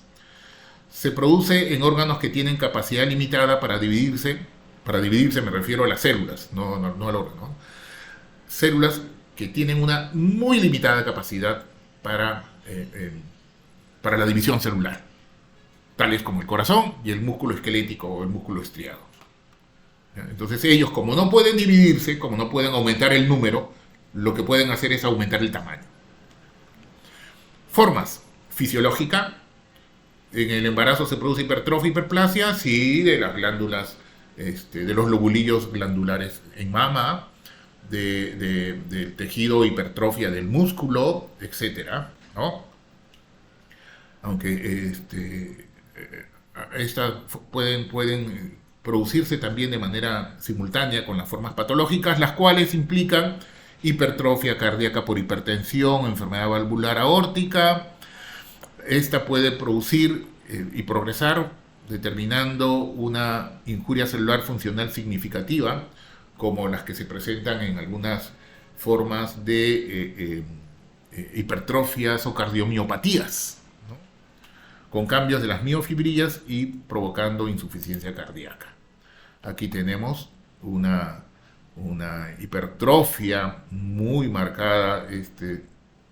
Miren esta tremenda pared ventricular inmensa, esta otra de aquí también muy grande, este ventrículo izquierdo con una disminución obvia de lo que se refiere a su contenido.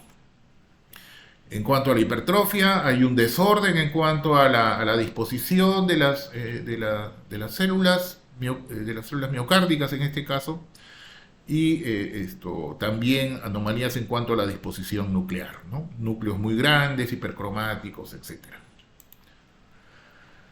En este caso, aumento de este caso fisiológico por aumento del tamaño del órgano a expensas de los elementos celulares, que de manera normal se disponen en esta densidad nuclear con estas fibrillas, mientras que en las formas de hipertrofia predominan los elementos fibrilares.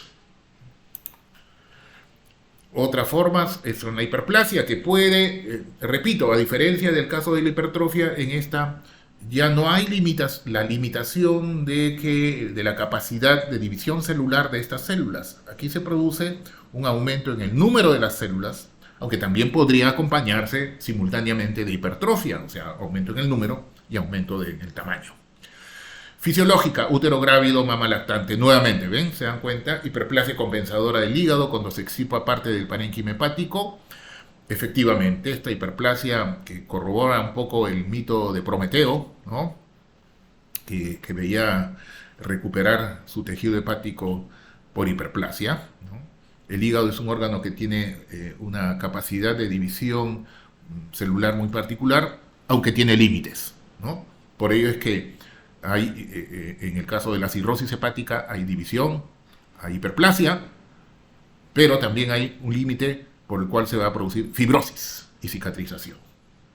Bien, cambios que se producen en la hiperplasia de origen patológico implican estimulación hormonal o de factores de crecimiento. A nivel de próstata lo vemos, estas formas de hiperplasia prostática, hiperplasia endometrial, y algunas de estas formas llegan a tener como consecuencia de esta exagerada labilidad para producirse la división celular, también la probabilidad de riesgos en las mutaciones de ADN que pueden dar lugar en algunos casos a neoplasias malignas. Bien, aquí tenemos en este caso este es tejido prostático. Hay un crecimiento multinodular irregular de un lóbulo en relación al otro. Aquí vemos una hiperplasia de las glándulas prostáticas. Esta es una hiperplasia predominantemente proliferativa de las estructuras glandulares, es decir, epiteliales, ¿no? Por otro lado, en el endometrio también puede producirse este tipo de cambios muy peligrosos y traduciéndose en este tipo de componente hiperplásico, ¿no? Vemos aquí una importante hiperplasia, que esto también es un gran capítulo y que genera libros de patología en cuanto se refiere al estudio de las hiperplasias endometriales y su relación a los subtipos de hiperplasia endometrial y su relación con el cáncer. La atrofia implica la disminución del tamaño de las células por pérdida de sustancia de los elementos celulares. Causas hormonales, inmovilización, como lo que puede ocurrir en un individuo que sufre una fractura, ¿no? Entonces la atrofia del músculo esquelético se va a evidenciar. Disminución de la irrigación, lo que puede ocurrir en el riñón que tiene una escasa irrigación vascular arterial, la compresión que se puede producir en una porción del endometrio como consecuencia de la presencia de un leiomioma a nivel uterino, por inervación alterada, obviamente no va a haber función por la unión neuromuscular, déficit nutricional, pérdida de estimulación endocrina, como la que se presenta a nivel de la perimenopausia. Se produce por una disminución del metabolismo proteico o por incremento de su degradación metabólica, generalmente es producto de ambos. Atrofia celular por aterosclerosis, esto tenemos en este caso, miren, hay una importante disminución, se ve una mayor profundidad, observen, aunque el tamaño no está representado de manera similar, ¿ya? Pero aquí se ve, miren aquí el grosor de las circunvoluciones, ¿no? Y la profundidad de estas hendiduras. Aquí se ve, aunque no lo parezca tan claro, se ve una disminución del parénquima y usualmente como producto de aterosclerosis o isquemia, ¿no? En otros órganos, miren, este es un útero con sus anexos normal, mientras que un útero atrófico lo podemos ver en este sector. Aquí tenemos un endometrio atrófico, ya no vemos las estructuras, numerosas estructuras glandulares, inclusive algunas de ellas, de estas estructuras glandulares atróficas con cambios quísticos, y esto ya en una atrofia mucho más marcada. En este sector donde solamente vemos ya estroma endometrial y ya no vemos estructuras glandulares. Atrofia muscular, ¿no?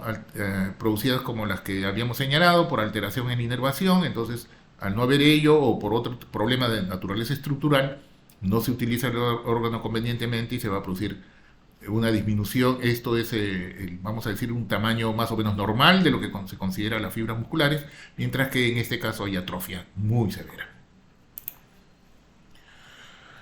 En otros casos, como la atrofia o hipoplasia por compresión, ¿no? Aquí hay es un caso congénito por ausencia del hemidiafragma izquierdo. Entonces, al no existir esta estructura, vamos a generar una hipoplasia del pulmón izquierdo como la que vemos en este caso, por compresión por la ausencia del hemidiafragma de ese lado que lo está determinando. La metaplasia es un cambio de células adultas por otro tipo de células adultas. Son de varios tipos, pueden ser de varios tipos. Existen gran número de diferentes tipos de metaplasia, pero entre ellas vamos a distinguir a las formas más comunes, ¿no? Que son la metaplasia escamosa, que se va a producir en las estructuras de algunos órganos que tienen un epitelio normalmente columnar. Me refiero en el caso del cervix al endocervix y a las estructuras traqueobronquiales. Mientras que la metaplasia intestinal, que puede producirse en algunos órganos como el estómago y el esófago, en las que se va a producir un reemplazo de este epitelio columnar gástrico o epitelio escamoso esofágico por la presencia de un epitelio columnar de tipo intestinal. ¿Ya? Entonces tenemos aquí, esto es el endocervix, que debería estar recubierto en este sector por epitelio de este tipo. Es un epitelio columnar que tiene una forma de teclas de piano, recuerden ustedes, los núcleos dispuestos hacia la membrana basal, y es reemplazado por esto que es un epitelio escamoso, se llama metaplasia escamosa. Es muy frecuente a nivel de en la unión escamocolumnar entre endocervix y el exocervix. A nivel bronquial, tenemos en este caso las estructuras traqueobronquiales o mucosa traqueobronquial está tapizada por un epitelio pseudoestratificado cilíndrico ciliado. Aquí vemos la presencia de epitelio escamoso. Muy en especial en el caso del pulmón. Esto puede incrementar el riesgo del desarrollo de neoplasias malignas, de tal manera que algunas formas de metaplasia intestinal están más relacionadas a ello, en especial en algunos órganos. En el estómago, por ejemplo, aquí tenemos, estas son glándulas que se ubican normalmente en el estómago, glándulas pilóricas, pero que aquí aparecen estas otras estructuras glandulares, miren, con la presencia de células caliciformes. Normalmente el estómago no tiene células caliciformes y sí lo tiene la mucosa o glándulas intestinales, ¿no? Aquí tenemos una metaplasia intestinal. Aquí en el esófago vemos una entrante de la mucosa gástrica hacia el esófago, característico del esófago de Barrett. Entonces ahí encontramos esófago, ¿no? Epitelio del esófago, epitelio escamoso del esófago, que está siendo reemplazado en este sector por la presencia de estructuras glandulares que tienen ahí unas células caliciformes. Si hacemos un esfuercito podemos identificarlas como células caliciformes, en todo caso metaplasia intestinal. Depósitos anómalos, vamos a encontrar depósitos de sustancias como lípidos, proteínas, glucógeno, pigmentos y otras formas como es la calcificación patológica, que van a incluir a la calcificación distrófica y la metastásica. Depósitos de lípidos, vamos a encontrar cristales de colesterol, como estas estructuras así algo lanceoladas, fusiformes, a nivel de una arteria coronaria, a nivel de la íntima en especial, ¿no? Ahí vamos a encontrar este tipo de depósitos. Aquí vemos en esta arteria aorta, ¿no? Aquí la encontramos en esta zona de la íntima de la aorta, zonas de calcificación, cristales de colesterol, depósitos de colesterol. depósitos anómalos, que es a nivel de, estos no son cálculos, ¿ya? Son unas prominencias que se producen a nivel de la mucosa vesicular. Y aquí vemos aquí estas pequeñitas, y en algunos casos estas pueden ser muy frondosas, en forma de unos pólipos, que tienen siempre este color amarillento. Y la traducción es esta, ¿no? Estas proyecciones de forma polipoide, y que en el interior tienen a unas estructuras como macrófagos que tienen gran cantidad de colesterol. Y aquí está la imagen. Una de estas proyecciones cortadas aquí, en este caso, vamos a poder identificarla así. Y aquí vemos a estas células que son macrófagos cargados de colesterol, ¿no? Eso se le conoce como colesterolosis. Algunas proteínas, como las inmunoglobulinas, también pueden depositarse, ¿no? Así como los lípidos, también proteínas, y pueden estos depositarse de manera anómala en algunas enfermedades de depósito por proteínas, o en algunas otras entidades en las que las inmunoglobulinas se acumulan dentro de algunos plasmocitos, en mieloma múltiple, etcétera, en algunas otras formas proliferativas de células plasmáticas o discrasia de células plasmáticas, como los cuerpos de Russell. Y aquí están estos cuerpos de Russell, que son inmunoglobulinas que se acumulan dentro de estas estructuras. Aquí igual, en el caso de estos depósitos de MOD, que también son proteínas, ¿no? Que se depositan aquí a nivel de estas otras estructuras, las podemos evidenciar como tales, como estructuras proteicas. Otras formas son las proteínas que tienen un inadecuado plegamiento, como es el amiloide. Aquí tenemos en este caso una tinción de hematoxilina eosina con depósitos anómalos, que en este caso amiloide, y que lo vamos a ver en esta coloración de rojo de Congo, con esta disposición de un color medio rojo ocre en esta tinción, y lo podemos identificar inclusive al microscopio de luz de polarización, ¿no? También lo podemos ver. Existen marcadores de inmunistoquímica también para ello ya en la actualidad, que nos lo abrevian. Otro tipo de depósitos son depósitos de carbón, que son definitivamente de origen exógeno, y que lo podemos encontrar en el ambiente, ¿no? Hay ambientes mucho mayores que eso. Me imagino que así como los fumadores, que tienen mayores cantidades de este tipo de depósitos, las pequeñas personas que se desempeñan en trabajo laboralmente en la calle, en algunos sectores de urbes muy congestionadas, también deben tenerlo, ¿no? Bien, aquí vemos este pigmento, observen esta coloración, estamos en la superficie pleural. Este es un corte histológico, y aquí vemos la presencia de este pigmento, que puede estar dentro de macrófagos o en el tejido intersticial.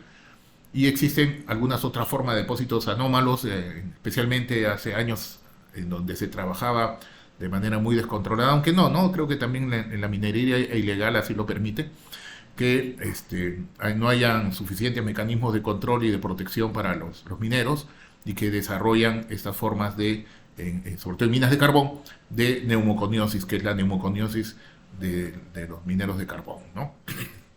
Formas severas que se van a traducir. Otra forma de depósitos anómalos son los depósitos de hemosiderina, en algunas formas como la hemocromatosis se llama así, en donde hay pigmento de hemosiderina, que puede producirse esto de manera patológica o como consecuencia también de manera patológica en zonas de hemorragia. Se produce la hemólisis y la presencia de este pigmento, que es hemosiderina, que puede aparecer en el intersticio o también dentro de macrófagos, que lo vamos a denominar como hemosiderófagos. Una correlación como la coloración de Perls, disculpe que no está correctamente escrito, la coloración de Perls es una coloración que permite identificar a esta hemosiderina en esta tonalidad algo azulada, ¿ya? Otros pigmentos que vamos a encontrar endógenos, los pigmentos de bilirrubina. Otras formas es la melanina, que vamos a encontrar también como pigmentos endógenos normales. La calcificación patológica, que considera a la calcificación distrófica, calcificación metastásica. La forma distrófica es aquella, creo que aquí no se señala. La calcificación distrófica es aquella que se produce en tejidos previamente necróticos, tejidos lesionados, ¿ya? Así que En muchas de las lesiones que hemos visto, en muchas formas de las necrosis, en muchos de los depósitos, vamos a agregar esto que es el depósito de iones de calcio que se asocian al tejido necrótico, tienen una mayor afinidad y dan lugar a estas formas de calcificación. Mientras que la calcificación metastásica es aquella que se produce en algunas circunstancias particulares, cuando hay hipercalcemia, como consecuencia de hiperparatiroidismo o tumores neuroendocrinos que van a dar lugar a síndromes paraneoplásicos, cuando hay destrucción ósea por inmovilización, enfermedad de Payet, trastorno de la vitamina D, sarcoidosis, una mayor cantidad de absorción de iones de calcio y la insuficiencia renal también. Entonces aquí en este caso vemos una calcificación en esta zona ateromatosa de una arteria aorta. Lo podemos ver como calcificación en este caso de una arteria coronaria, este sector, pero microscópicamente vamos a poder identificar que tiene una tonalidad algo de un morado intenso, ¿no? A unas zonas bastante de una coloración bastante más oscura, que traduce la presencia de estas zonas de calcificación, ¿no? En este caso calcificación distrófica a nivel de esta arteria. Y aquí también, esta es una arteria a nivel del útero, en donde podemos identificar la presencia de estas formas de calcificación, que suelen ser formas de calcificación distrófica, ¿no? En relación a algunas patologías subyacentes. En cuanto al envejecimiento celular, quiero señalar, ya para terminar, que este envejecimiento celular, que no solamente es un tema morfológico y estético, implica la acumulación a nivel de las células que van a sufrir este tipo de modificación o cambio, de acumulación de lesiones y mutaciones en el ADN. Implica también una menor replicación celular por senescencia replicativa progresiva, es decir, que esto va a determinar que la replicación de la célula va a disminuir en cuanto a su velocidad y a su frecuencia. Hay defectos de la homeostasis proteica, esto que habíamos señalado en un principio, reducción de la síntesis y acumulación de proteínas mal plegadas, ¿no? Que va a determinar la pérdida de proteínas intracelulares funcionales, es decir, aquellas que funcionan correctamente, y pueden estas determinar o exacerbar la apoptosis, que normalmente aparece como una situación que puede presentarse en cualquier momento, dada la programación genética que tiene ese elemento celular. Inflamación persistente ante la acumulación de células, lípidos y sustancias dañadas en el envejecimiento activan la vía inflamatoria, lo cual a su vez va a determinar la presencia de especies reactivas de oxígeno.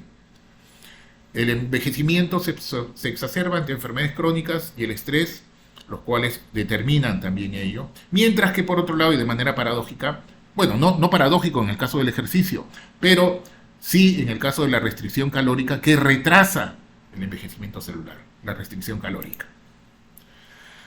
Así que tenemos muchas diferentes formas de agresiones ambientales y metabólicas que van a determinar mutaciones y su acumulación en el ADN, que usualmente se presentan, el acortamiento de los telómeros, que ustedes saben están ubicados en los extremos a nivel cromosomal, y con disminución de la acción de las telomerasas o su incentivo, o la pérdida del control de ello, la homeostasis anómala de las proteínas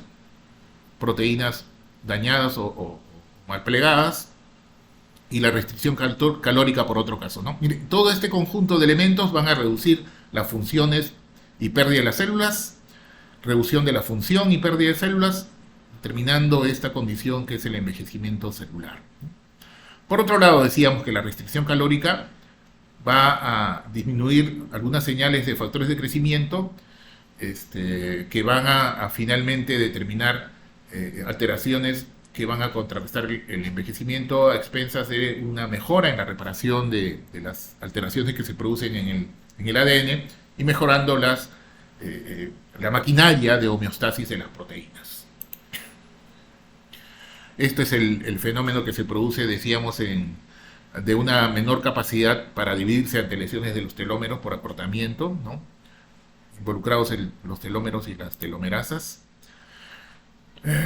y que implican finalmente una atrofia testicular senil. En algunos casos vemos el tamaño normal testicular y el testículo que se ve como consecuencia de atrofia senil, ¿no? Normalmente, miren, estos son los túbulos seminíferos con diferentes elementos de células germinales y estructurales, mientras que en la detención de ello por atrofia, vemos que estos túbulos seminíferos están prácticamente vacuos, con alguna que otra célula de estructura y también alguna que otros grupos de células intersticiales que aparecen relativamente incrementadas en su tamaño. Y lo mismo en esta misma imagen que habíamos visto en una diapositiva anterior, que corresponden al útero atrófico en relación a lo que era un útero normal en cuanto a su tamaño, ¿no? Muy bien, estas diapositivas eran las que queríamos mencionarles. Discúlpenme si me he extendido demasiado, pero bueno, ya que lo hemos hecho ahora, durante la parte teórica, que vamos a hacerlo de manera presencial, pues ya discutiremos algunos temas un poquito más específicos, a modo de conferencias quizás.